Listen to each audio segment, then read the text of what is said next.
Maybe it's just me, but has anyone else noticed that all of a sudden the mainstream media, they really love Bernie Sanders now that he doesn't pose a threat to the ruling class? Now that he's no longer running for president, MSNBC can't get enough of him. They love him. He's great for ratings, so let's bring him on every single week. I mean, compare this to their treatment of him during the primaries, and you'd think he was the worst person in America, perhaps worse than Donald Trump. But now all of a sudden, he's great because he doesn't pose a threat to the status quo anymore. The threat has been neutralized. And it's so frustrating, and I want you to take note of this and remember this because it shows you how the media tries to manufacture consent, and they try to push certain candidates and get a particular outcome. This isn't objective, non-biased coverage. They had an agenda. They just didn't admit it. But I don't want to harp away on that angle. I want to talk about Bernie Sanders because he had an interview in MSNBC, and he really is incredibly useful in attacking Donald Trump because it's not the same tired talking points that we see from the Democratic Party establishment. I mean, sure, Bernie Sanders is known to repeat himself, but he has a way of criticizing Donald Trump where I think it's going to land. And Joe Biden is doing well against Donald Trump, not because I think he's running a good campaign, contrary to what most people believe. I don't think Joe Biden is running a particularly good campaign, but this is an anti-Trump election, clearly, which is why Joe Biden is doing really well. People are turned off by Donald Trump. Now, I will say that, I had to take a little bit of a break from Bernie Sanders. I had Bernie burnout, if you will, because my frustration and even my anger with Bernie Sanders after he dropped out, it felt like a surrender. It felt like he was giving up. And that took a long time for me to get over. And I'm starting to get away from those feelings. They're starting to dissipate. And now I'm just feeling like there's this hole inside of me. And whenever I see Bernie talk, I imagine what could have been. Like, it wouldn't have been a utopia if he was elected, but the situation in this country would have been just completely different. And again, I know this sounds like, I'm crying over spilled milk, but just listen to Bernie Sanders responding to a simple thing that he was asked about Donald Trump dodging this debate, and look at how charismatic he is at making fun of Donald Trump. Senator, we have a lot we want to cover, but we've got to get to that breaking news. Your reaction to President Trump now refusing to participate in a virtual debate, saying it's a waste of his time. But Stephanie, that was 12 seconds ago, right?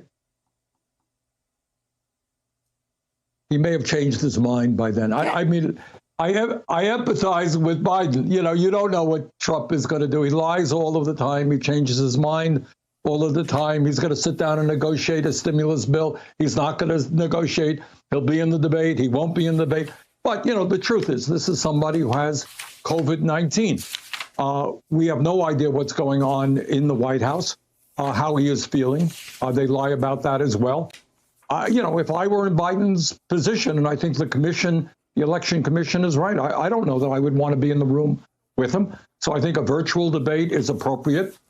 Trump did not do well in the last debate. So, he may not want to debate again. Who knows? That was fantastic.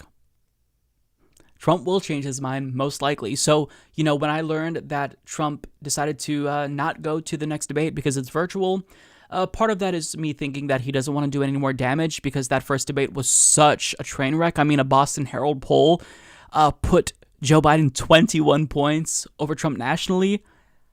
I mean, you don't want to repeat that. So if you realize that you're turning off voters by speaking, you don't attend that debate. But maybe Trump isn't thinking strategically like that because he still won't shut the fuck up. But either way, the way that Bernie Sanders responded to that, well, I mean, that was 12 seconds ago. Don't worry, he'll change his mind. It's personable. That's what the average American thinks. And that's not to say that Joe Biden hasn't had his moments, because at that first debate when he clowned on Donald Trump for wanting to inject bleach, I thought that landed. That was great. But Bernie Sanders just has a way of speaking to people that is so genuine and authentic, and I think it lands. And he really is able to build this case against Donald Trump that is common sense. I was talking about in a different segment how Mike Pence, the way that he spoke at that vice presidential debate, the way that he said things, he made it seem as if, the conservative position is inherently the best position. And if you don't agree with the conservative position, then you better defend yourself and explain why you don't agree with the conservative position. And even though Bernie Sanders is imperfect here, he makes it seem as if, what he supports is common sense, and whoever doesn't support it needs to explain themselves. Now, he doesn't always do this, but I mean, just look at what he said about healthcare. He's not even running for president, but here he is explaining how Trump's COVID-19 diagnosis and the subsequent treatment that he received at Walter Reed Medical Center demonstrates why we need Medicare for all. The president's message to the American people earlier this week is, don't let COVID dominate your life. The president also received top medical treatment at a 100% government-funded facility. That same care would cost the average American anywhere between $60,000 and $100,000. What do you have to say to that? Well, what I have to say about that, I don't begrudge the president of the United States getting the health care that he needs when he is seriously ill. But I do very much resent the fact that we are the only major country on earth not to guarantee health care to all people as a human right. All right. The kind of care that Trump got is good. That is the kind of care that every American should get. And that is why I am a strong advocate for a Medicare for all single payer system, which means you go into any doctor's office, you go into any hospital, you do not take out your wallet, you do not take out your credit card. It is 100% publicly funded, available to all, whether you're rich or whether you're poor. But I think, Stephanie, this whole COVID-19 crisis, above and beyond Trump's illness, tells us how dysfunctional the current system is. Millions and millions of people have lost their health care because they have lost their job. And what I think the American people understand is that health care is a human right, not a job benefit, not a privilege. All of us, rich, poor, old, young, are entitled to health care, whether we're working or whether we are not. And the momentum for a Medicare for all single payer system is growing stronger every single day. We should not be paying twice as much per capita as our neighbors in are uninsured or underinsured, and we pay by far the highest prices in the world for prescription drugs. The American people know that. Now, that to me was brilliant. Now, I think about at that first presidential debate, which was a clusterfuck, but when, Donald Trump said, you support socialized medicine, your party does, Joe Biden ran away from that, and he wouldn't even, explicitly endorse the public option, which he supposedly supports. And I think, what would Bernie Sanders have done?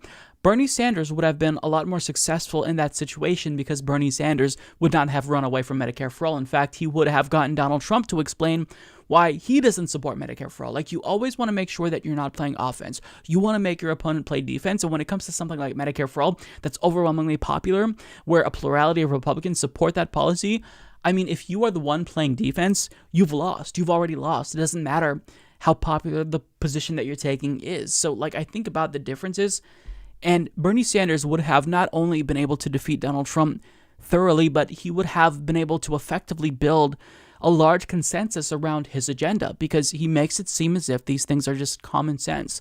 Now, one more clip I want to play before I give you the takeaway about the stimulus. Let's shift gears to the latest on coronavirus relief stimulus. The president has closed the door on a large comprehensive stimulus package, but he did ask Congress to pass a standalone airline relief bill. Speaker Pelosi seems open to that. While the 50,000 jobs in the airline industry are hugely important, what do you think about the fact that we could see a separate carve-out for the airline industry that has huge lobbying efforts, huge influence in Washington, and nothing for mom and pop's shops that are closing every single day? We've lost over 100,000 small businesses already. It's unbelievable. And I think, every day we get overwhelmed by some crazy thing that Trump says, and we all focus on that. But your point is well taken. In my state of Vermont and all over this country, small businesses have shut, and many of them are not going to reopen. Again, millions of people have lost their jobs.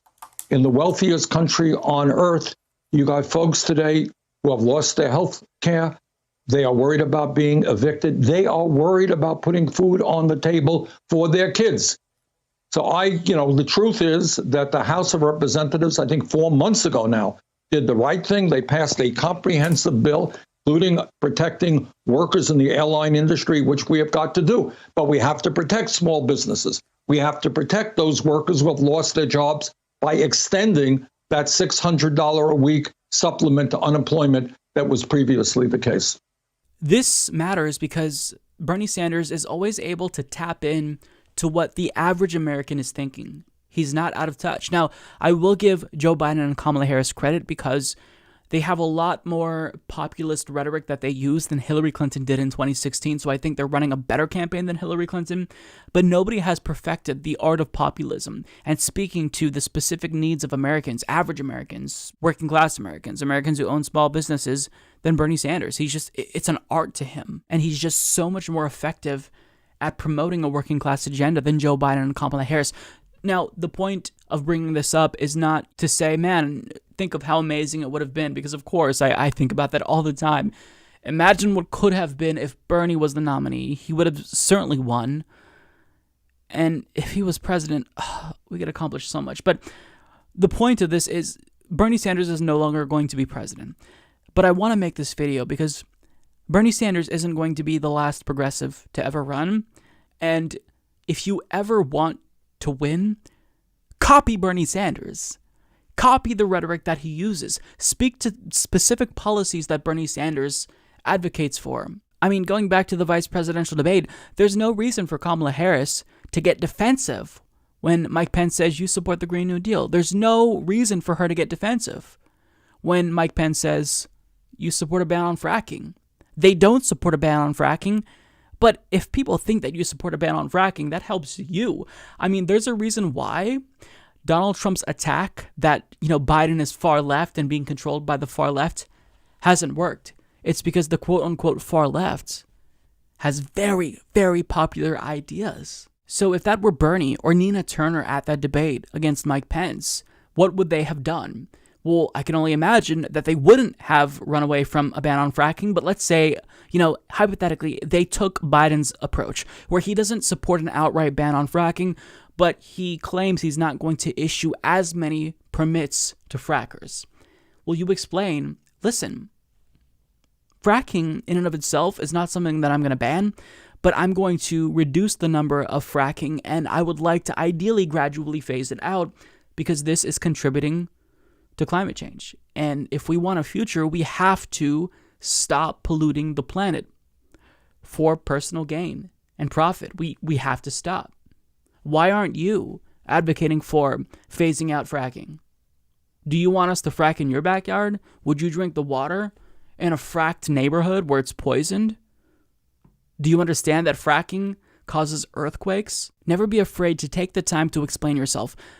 Single payer, Medicare for all has always been something that Democrats have supported, but the reason why we're talking about it so much now is because Bernie Sanders popularized it, and he popularized it by explaining what this means for people in a real concrete way. It means that you're going to be able to go to any doctor you want to, and that care is going to be free at the point of service. You'll get the same quality care that members of Congress get, that rich people get. Because he explained that so well, now the American people, they support Medicare for all. So Democrats have got to acknowledge that it's not bad to explain yourself. Copy what Bernie Sanders is doing. Learn from him. Even though he lost and he's not the Democratic Party's nominee, people agree with him. Exit polls during the Democratic Party primary showed that people want Medicare for all. So the way that he has sold us on these policies is what Democrats have to do if they ever want to win elections. But I don't just want them to copy the rhetoric, because Joe Biden has copied some of the rhetoric, at least when it comes to healthcare. He says that healthcare is a right, when that's not true because you don't support Medicare for all.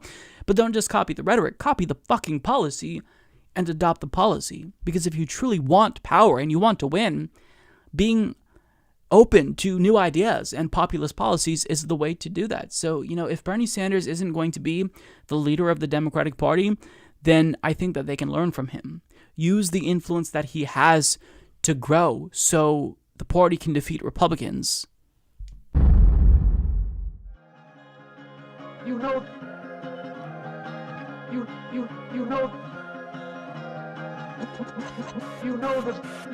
thing. You're getting nervous, man.